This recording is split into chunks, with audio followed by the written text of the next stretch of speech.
Resilience.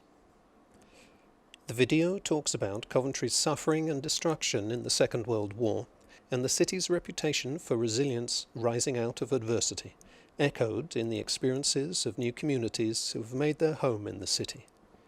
It features reminiscences from Annette Hay, Bill Gibbons, Rose Navab, Mel, and Justine Tiemann.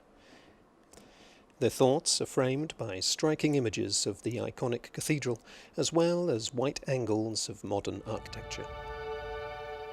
For me, it starts with my dad. This is a picture of my dad taken a couple of years ago. He recently passed away last year.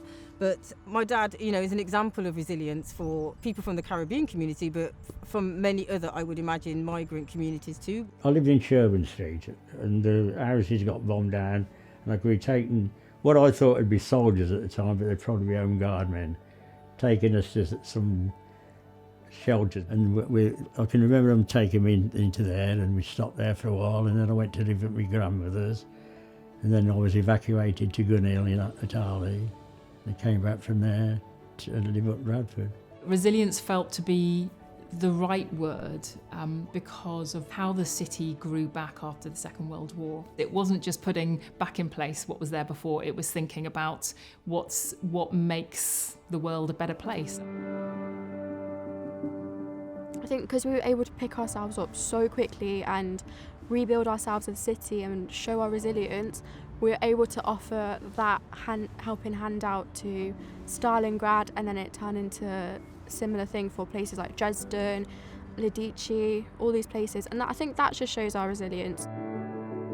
Grapevine's been in the city for 26 years now, so really well established. Started as a charity that worked predominantly with people with learning disabilities, and just really looking at the way that people could be connected to other people so that their lives got better. My dad was a black activist, and he did it, for the whole time that he was here in Coventry and in the UK. And without realising it, he'd obviously had a big impact on my outlook and how I perceive myself, but also about the injustices that I felt I was experiencing as a black person, but also as a woman. Resilience to me isn't just about how we can pick ourselves up, but also how we can help the others do the same. When people realise that they have an element of power to make change, it's the most wonderful thing.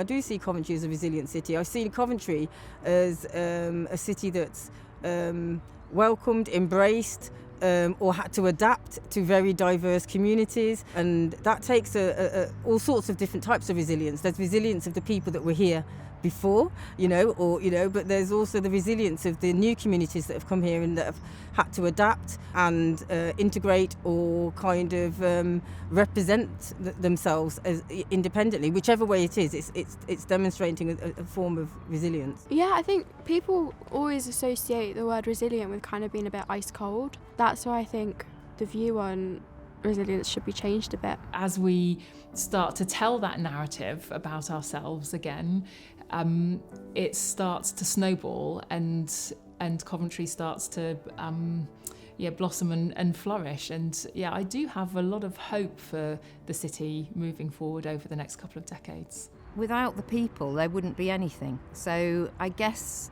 I see it as like we're the stewards of this. So we're trying to create this movement to end isolation called Connecting for Good. And the people are the ones that bring it. They're the ones that create the energy, and we're the ones that are there just stewarding what's happening. When I was 17, I joined a black women's organisation in Coventry called Osaba Women's Centre, and found I had lots in common. It gave me a really good feeling about myself.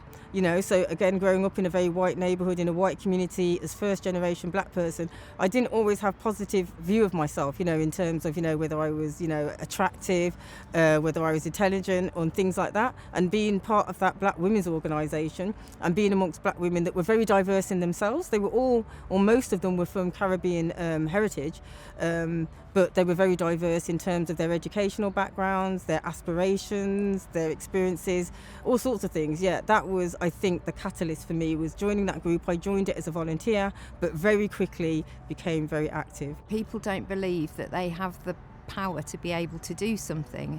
And once you kind of open that conversation and start to say, well, yeah, why not? Let's give it a go. Who else might want to do this? My dad joined the union and he became a works convener. He did night shifts, but to be honest, I don't know if my dad ever did. Most of the time we saw my dad in suits, and that was often because he was going to tribunals representing workers from the Commonwealth, but also white working class men who'd been treated unfairly. He became a member of the Coventry Commission for Race Relations, but he also was on the advisory board for the Home Office for race equality. And this is a card, a photograph of a card that he got congratulating him. I counted, there's about nearly 60 signatures on this side, and they're all Indian surnames.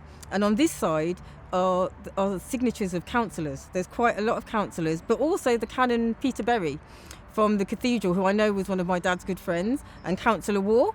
Again, is historically will have some resonance, I'm sure, for people. Building relationships, connections, that's the key to people having better lives. I suppose our dream for the city is that there's more of that kind of stuff going on, where people can gather and influence one another and help each other out, and where someone hasn't got resource, someone else might have, and how do we bring those people together to make all those amazing things happen? Coventry Moves 2021. We are Coventry City of Culture 2021.